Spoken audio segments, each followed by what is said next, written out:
राधे राधे दोस्तों, आज मैं आपको शास्त्रों में बताया गया है जो भगवान सत्यनारायण की कथा का पाठ करने का फल क्या होता है और क्या लाभ होता है। क्यों हमें भगवान सत्यनारायण कथा का पाठ करना चाहिए, क्या महत्व है, इसके बारे में विस्तार पूर्वक बताऊंगी। माना जाता है कि भगवान सत्यनारायण की कथा का पाठ करने से व्यक्ति को हजारों यज्ञों के बराबर का पुण्य प्राप्त होता है। सत्यनारायण भगवान व्रत कथा में भगवान विष्णु के सत्य स्वरूप को बताया जाता है। इस कथा का पाठ करने से घर में सुख समृद्धि आती है और आपके परिवार पर भगवान सत्यनारायण भगवान विष्णु जी की कृपा बनी रहती है।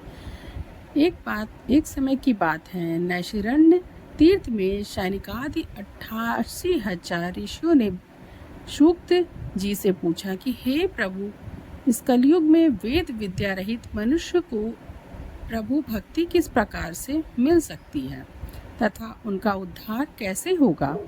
हे मुनि श्रेष्ठ, कोई ऐसा तप बताइए जिससे थोड़ा समय में ही पुण्य मिले और मन वांछित फल की प्राप्ति हो जाए। इस प्रकार की कथा सुनने की हम लोगों की इच्छा है। सर्व शास्त्रों के ज्ञाता सूत जी बोले, हे वैष्णवों में पूज्य, आप सभी ने प्राणियों के हित की बात कही है, इसलिए मैं एक ऐसे श्रेष्ठ व्रत को आप लोगों को बताऊंगा जिसे नारद जी ने लक्ष्मी नारायण जी से पूछा था और लक्ष्मीपति ने मणि श्रेष्ठ नारद जी से कहा था। आप सब इसे ध्यान पूर्वक सुनिए। एक समय की बात है, योगी राज नारद जी दूसरों के हित की इच्छा लिए अनेकों लोकों में घूमते हुए मृत्यु लोक में जा पहुंचे। यहाँ उन्होंने अनेक योगियों में जन्मे प्रायः सभी मनुष्यों को अपने कर्मों द्वारा अनेकों दुखों को से पीड़ित देखा। उनका दुख देख नारद जी सोचने लगे कि कैसा यत्न किया जाए जिसके करने से निश्चित रूप से मनुष्य के दुखों का अंत हो जाए। इसी विचार पर मनन करते हुए विष्णु लोक में पहुंच गए। वहां वह देवों के ईश नारायण की स्तुति करने लगे, जिनके हाथों में शंख चक्र गदा और पद्म थे, गले में वरमाला पहने हुए थे। स्तुति करते हुए नारद जी बोले, हे भगवान, आप अत्यंत शक्ति से संपन्न हैं, मन और वाणी भी आपको नहीं पा सकती है। आपका आदि मध्य और अंत नहीं है। निर्गुण स्वरूप सृष्टि के कारण भक्तों के दुख को दूर करने वाला है। आपको मेरा नमस्कार है। नारद जी की स्तुति सुन विष्णु भगवान बोले, हे मुनि श्रेष्ठ, आपके मन में क्या बात है? आप किस काम के लिए पधारे हैं? कृपया निसंकोच मुझे यह बताइए। इस पर नारद मुनि बोलने लगे कि मृत्यु लोक में अनेक योनियों में जन्मे मनुष्य अपने कर्मों के द्वारा अनेकों दुख से दुखी हो रहे हैं। हे नाथ, आप मुझ पर दया रखते हैं तो बताइए कि वो मनुष्य थोड़े प्रयास से ही अपने दुखों से कैसे छुटकारा पा सकते हैं। श्री हरि बोलने लगे, हे नारद, मनुष्यों की भलाई के लिए तुमने बहुत अच्छी बात पूछी है, जिसके करने से मनुष्य मोह से छूट जाता है।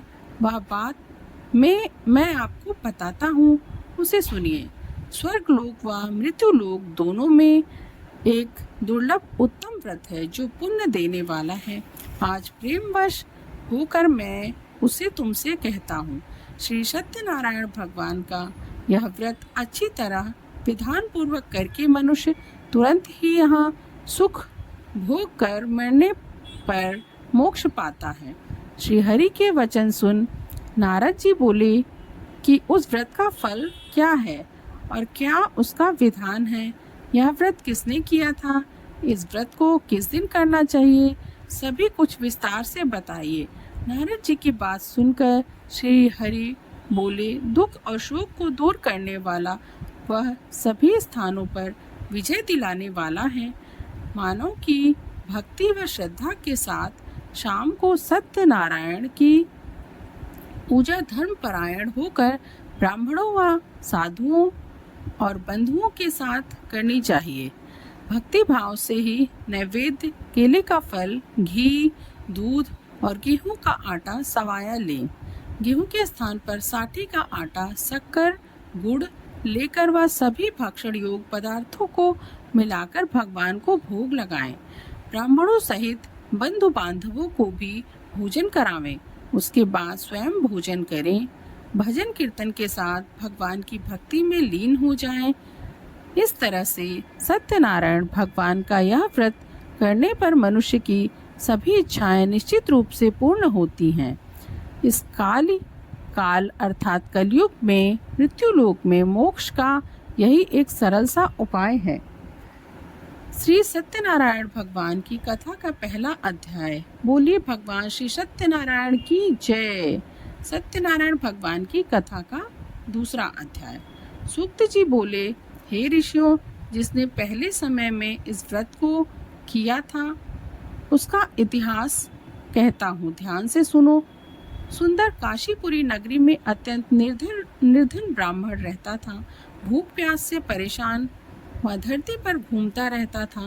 ब्राह्मणों से प्रेम करने वाले भगवान ने एक दिन ब्राह्मण का वेश धारण कर उसके पास जाकर पूछा, हे विप्र, नित्य दुखी होकर तुम पृथ्वी पर क्यों घूम रहे हो? दीन ब्राह्मण बोला, मैं निर्धन ब्राह्मण हूँ, भिक्षा के लिए धरती पर घूम रहा हूँ। हे भगवान, यदि आप इसका कोई उपाय जानते हो तो बताइए। वृद्ध ब्राह्मण कहता है कि सत्यनारायण भगवान मन वांछित फलों को देने वाले हैं, इसलिए तुम उनका पूजन करो। इसे करने से मनुष्य सभी दुखों से मुक्ति पा जाता है। वृद्ध ब्राह्मण बनकर आए सत्यनारायण भगवान उस निर्धन ब्राह्मण को व्रत का सारा विधान बताकर अंतर ध्यान हो गए। ब्राह्मण मन ही मन में यह सोचने लग गया कि जिस व्रत को वृद्ध ब्राह्मण करने को कह गया है मैं उसे जरूर करूँगा। यह निश्चय करने के बाद उसे रात में नींद नहीं आई। वह सवेरे उठकर भगवान सत्यनारायण के व्रत का निश्चय कर भिक्षा के लिए चल दिया। उस दिन निर्धन ब्राह्मण को भिक्षा में बहुत सारा धन मिला, जिससे उसने बंधु बांधवों के साथ मिलकर श्री सत्यनारायण भगवान का व्रत संपन्न किया। भगवान सत्यनारायण का व्रत संपन्न करने के बाद वह निर्धन ब्राह्मण सभी दुखों से छूट गया और अनेक प्रकार की संपत्तियों से युक्त हो गया। उसी समय से उस ब्राह्मण ने हर माह इस व्रत को करना शुरू कर दिया। इस तरह से सत्यनारायण भगवान के व्रत से जो मनुष्य अच्छे से भली भांति इस व्रत को संपन्न करता है वह सभी प्रकार के पापों से छूटकर मोक्ष को प्राप्त करता है। जो मनुष्य इस व्रत को करेगा वह सभी प्रकार के दुखों से मुक्ति पा जाएगा। सूत जी बोले कि इस तरह से नारद जी ने ब्राह्मण जी का कहा हुआ सत्यनारायण व्रत को मैंने आपसे कहा।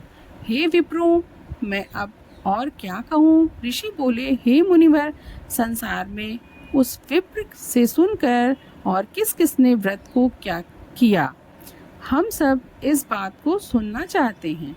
इसके लिए हमारे मन में श्रद्धा भाव है। सूत जी बोले, हे मुनियों, जिसने इस व्रत को किया है वह अब सुनिए।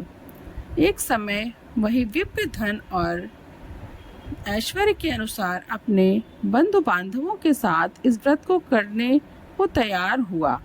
उसी समय एक लकड़ी बेचने वाला बूढ़ा आदमी आया और लकड़ियां बाहर रखकर अंदर ब्राह्मण के घर में गया।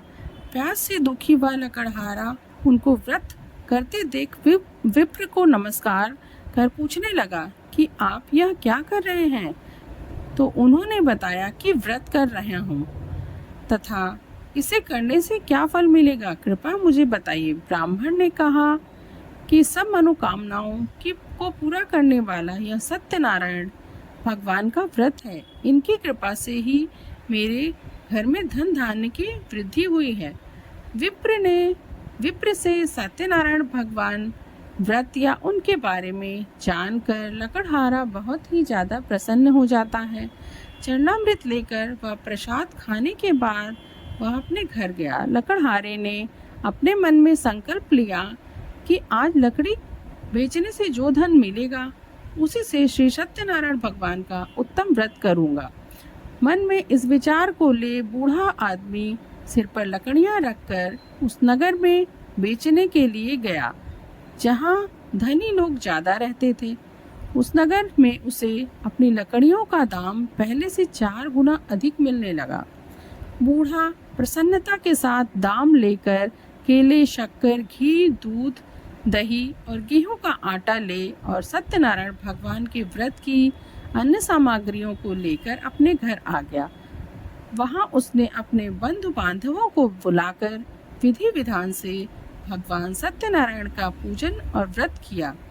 इस व्रत के प्रभाव से वह बूढ़ा लकड़हारा धन, पुत्र आदि से युक्त होकर संसार के समस्त सुख भोग अंत में वैकुंठ धाम पर चला गया। श्री सत्यनारायण व्रत कथा का दूसरा अध्याय संपूर्ण। बोलिए श्री सत्यनारायण भगवान की जय। सत्यनारायण भगवान की व्रत कथा का तीसरा अध्याय। सूत जी बोले, हे श्रेष्ठ मुनियों, अब आगे की कथा कहता हूँ। पहले समय में उल्कामुख नाम का एक बुद्धिमान राजा था। वह सत्यवक्ता और जितेंद्रिय था। प्रतिदिन देव स्थानों पर जाता और निर्धनों को धन देकर उनके कष्टों को दूर करता था। उसकी पत्नी कमल के समान मुख वाली और सती साध्वी थी। भद्रशिला नदी के तट पर उन दोनों ने सत्यनारायण भगवान का व्रत किया था। उसी समय साधु नाम का एक वैश्य आया। उसके पास व्यापार करने के लिए बहुत सा धन भी था। राजा को व्रत करते हुए देखकर वह विनय के साथ पूछने लगा, हे राजन, भक्ति भाव से पूर्ण होकर आप यह क्या कर रहे हैं? मैं सुनने की इच्छा रखता हूँ, तो आप मुझे बताएं। राजा बोले, हे साधु, आप अपने बंधु बांधवों के साथ पुत्रादि की प्राप्ति के लिए एक महाशक्तिमान श्री सत्यनारायण भगवान का व्रत और पूजन कर रहा हूँ। राजा के वचन सुन साधु आदर से बोला, हे राजन, मुझे इस व्रत का सारा विधान कहिए। आपके कथा अनुसार मैं भी इस व्रत को करूँगा। मेरी भी संतान नहीं है और इस व्रत को करने से निश्चित रूप से मुझे संतान की प्राप्ति हो जाएगी। राजा से व्रत का सारा विधान सुन व्यापार से निवृत्त हो वह अपने घर गया। साधु वैश्य ने अपनी पत्नी को संतान देने वाले इस व्रत का वर्णन कर सुनाया और कहा कि जब मेरी संतान होगी तब मैं इस व्रत को करूँगा। साधु ने इस तरह के वचन अपनी पत्नी लीलावती से कहे। एक दिन लीलावती पति के साथ आनंदित हो सांसारिक धर्म से प्रवृत्त होकर सत्यनारायण भगवान की कृपा से गर्भवती हो गई। 10वें महीने में उसके गर्भ से एक सुंदर कन्या का जन्म हुआ। दिनों दिन वह ऐसे बढ़ने लगी जैसे शुक्ल पक्ष का चंद्रमा बढ़ता है। माता पिता ने अपनी कन्या का नाम कलावती रखा। एक दिन लीलावती ने मीठे शब्दों से अपने पति को याद दिलाया कि आपने सत्यनारायण भगवान के जिस व्रत को करने का संकल्प किया था उसे करने का समय आ गया है। आप इस व्रत को करिए। साधु बोले, हे प्रिय, इस व्रत को मैं उसके विवाह पर करूँगा। इस प्रकार अपनी पत्नी को आश्वासन देकर वह नगर की ओर चला गया। कलावती पिता के घर में रह वृद्धि को प्राप्त हो गई। साधु ने एक बार नगर में अपनी कन्या को सखियों के साथ देखा तो तुरंत ही दूत को बुलाया और कहा, मेरी कन्या के योग्य वर देख कर लाओ। साधु की बात सुन दूत कंचन नगर में पहुंचा और वहां देखभाल कर लड़की के सुयोग्य वणिक पुत्र को ले आया। सुयोग्य लड़के को देख साधु ने बंधु बांधवों को बुलाकर अपनी पुत्री का विवाह कर दिया। लेकिन दुर्भाग्य की बात कि साधु ने भी अभी भी सत्यनारायण भगवान का व्रत नहीं किया था। इस पर श्री भगवान सत्यनारायण क्रोधित हो गए और साधु को श्राप दे दिया, जिससे साधु अत्यधिक दुखित हो गया। अपने कार्य में कुशल साधु बनिया जमाई को ले समुद्र के पास स्थित होकर रत्नासारपुर नगर में गया। वहां जाकर दामाद ससुर दोनों मिलकर चंद्रकेतु राजा के नगर में व्यापार करने लगे। एक दिन भगवान सत्यनारायण की माया से एक चोर राजा का धन चुराकर भाग गया था। उसने राजा के सिपाहियों को अपना पीछा करते हुए देख चुराया हुआ धन वहां रख दिया जहां साधु अपने जमाई के साथ ठहरा हुआ था। राजा के सिपाहियों ने साधु वैश्य के पास राजा का धन पड़ा देखा तो ससुर जमाई दोनों को ही बांधकर प्रसन्नता से राजा के पास ले गए और कहा कि उन दोनों चोरों को हमने पकड़ लिया है, आगे कार्यवाही की आज्ञा दी जाए। राजा की आज्ञा से उन दोनों को कठिन कारावास में डाल दिया गया और उनका सारा धन भी उनसे छीन लिया गया। श्री सत्यनारायण भगवान के श्राप से साधु की पत्नी भी बहुत दुखी हुई। घर में जो धन रखा था उसे चोरों ने चुरा लिया। शारीरिक और मानसिक पीड़ा और भूख प्यास से अति दुखी हो अन्न की चिंता में कलावती के ब्राह्मण के घर गई। वहां उसने श्री सत्यनारायण भगवान का व्रत होते देखा, फिर कथा भी सुनी। वह प्रसाद ग्रहण कर वह रात को वापस आ गई अपने घर। माता ने कलावती से पूछा कि हे पुत्री, अब तक तुम कहाँ थी? तेरे मन में क्या है? कलावती ने अपनी माता से कहा, हे माता, मैंने एक ब्राह्मण के घर श्री सत्यनारायण भगवान का व्रत देखा है। कन्या के वचन सुन लीलावती भगवान के पूजन की तैयारी करने लगी। लीलावती ने परिवार और बंधुओं सहित सत्यनारायण भगवान का पूजन किया और उनसे वर मांगा कि मेरे पति और जमाई शीघ्र ही घर आ जावें।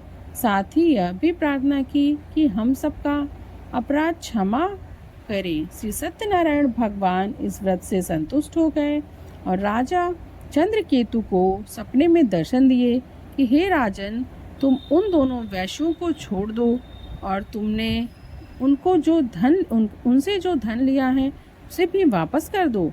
अगर ऐसा नहीं किया तो मैं तुम्हारा राज्य और संतान सभी को नष्ट कर दूंगा। राजा को यह सब कहकर वह अंतर्ध्यान हो गए। प्रातःकाल सभा में राजा ने अपना सपना सुनाया, फिर बोले कि बड़े पुत्रों को कैद से मुक्त कर सभा में लाओ। दोनों को आते ही राजा ने प्रणाम किया। राजा मीठी वाणी में बोले, हे महानुभावों, भाग्यवश ऐसा कठिन दुख तुम्हें प्राप्त हुआ, लेकिन अब तुम्हें कोई भय नहीं है। ऐसा कह राजा ने उन दोनों को नए वस्त्र भूषण पहनाए और जितना धन उनका लिया था उससे 2 गुना धन उन्हें वापस कर दिया। दोनों वैश्य अपने घर को चल दिए। बोलो श्री भगवान सत्यनारायण की जय। श्री सत्यनारायण व्रत कथा का 3रा अध्याय संपूर्ण। भगवान श्री सत्यनारायण कथा का 4था अध्याय। सूत जी बोले, वैश्य ने मंगलाचार कर अपनी यात्रा आरंभ की और अपने नगर की ओर चल दिए। उनके थोड़ी दूर जाने पर एक दंडी वेशधारी श्री सत्यनारायण ने उनसे पूछा, हे साधु, तेरी नाव में क्या है? अभिवाणी वणिक हंसता हुआ बोला, हे दंडी, आप क्यों पूछते हो? क्या धन लेने की इच्छा है? मेरी नाव में तो बेल और पत्ते भरे हुए हैं। वैश्य के कठोर वचन सुन भगवान बोले, तुम्हारा वचन सत्य है। दंडी ऐसे वचन कह वहां से दूर चले गए। कुछ दूर जाकर समुद्र के किनारे बैठ गए। दंडी के जाने के बाद साधु वैश्य ने नित्य क्रिया के बाद नाव को ऊंची उठते देखकर अचंभा माना और नाव में बेल पत्ते आदि देख वह मूर्छित हो जमीन पर गिर पड़ा। मूर्छा खुलने पर वह अत्यंत शोक में डूब गया। तब उसका दामाद बोला कि आप शोक न मनाएं, यह दंडी का शाप है, इसलिए हमें उनकी शरण में जाना चाहिए, तभी हमारी मनोकामना पूरी होगी। दामाद की बात को सुनकर वह दंडी के समीप पहुँचे और अत्यंत भक्ति भाव से नमस्कार कर बोले, मैंने आपसे जो भी असत्य वचन कहे थे उनके लिए मुझे क्षमा करें। ऐसा कहकर महाशोकातुर हो रोने लग गए। तब दंडी भगवान बोले, हे वणिक पुत्र, मेरी आज्ञा से बार बार तुम्हें दुख प्राप्त हुआ है।